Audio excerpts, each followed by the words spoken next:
Hello guys, magandang hapon. Sa aking bahay. Alam niyo ba na meron kaming kinakatakutang mga tatay?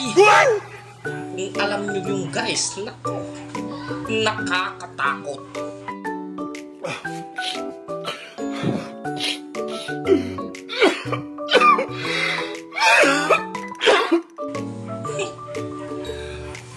Isa sa pinakakatakutan naming mga tatay ay ang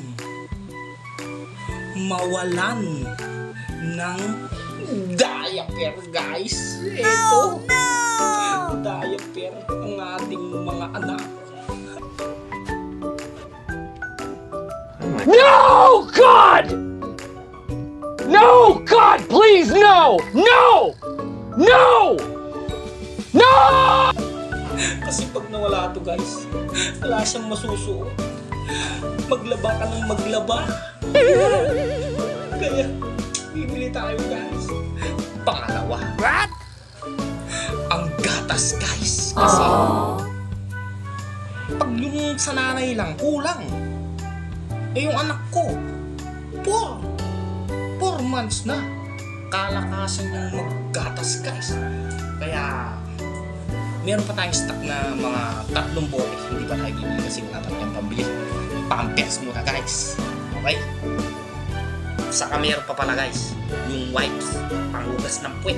Oh, no! Kung alam nyo yung guys, mga tatay, yun yan, mas nakakatakot, mas nakakatakot. Bye-bye.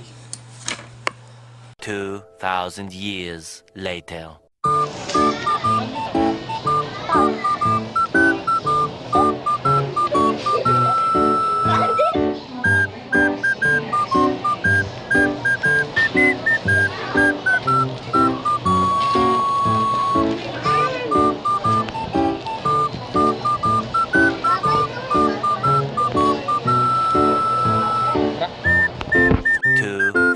Years later. Hello guys, eto na. Nabili ko na ang pangangailangan ng aking anak. Ngayon,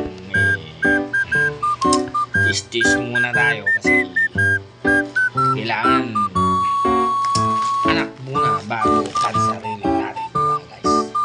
Yan lang ang mga tatay.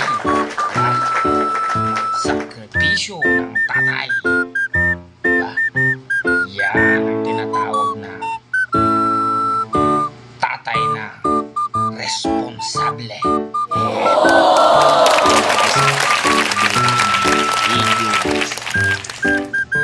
Ito ngayon ang aking kayakan. Imbes na alak, guys, ang bibili natin,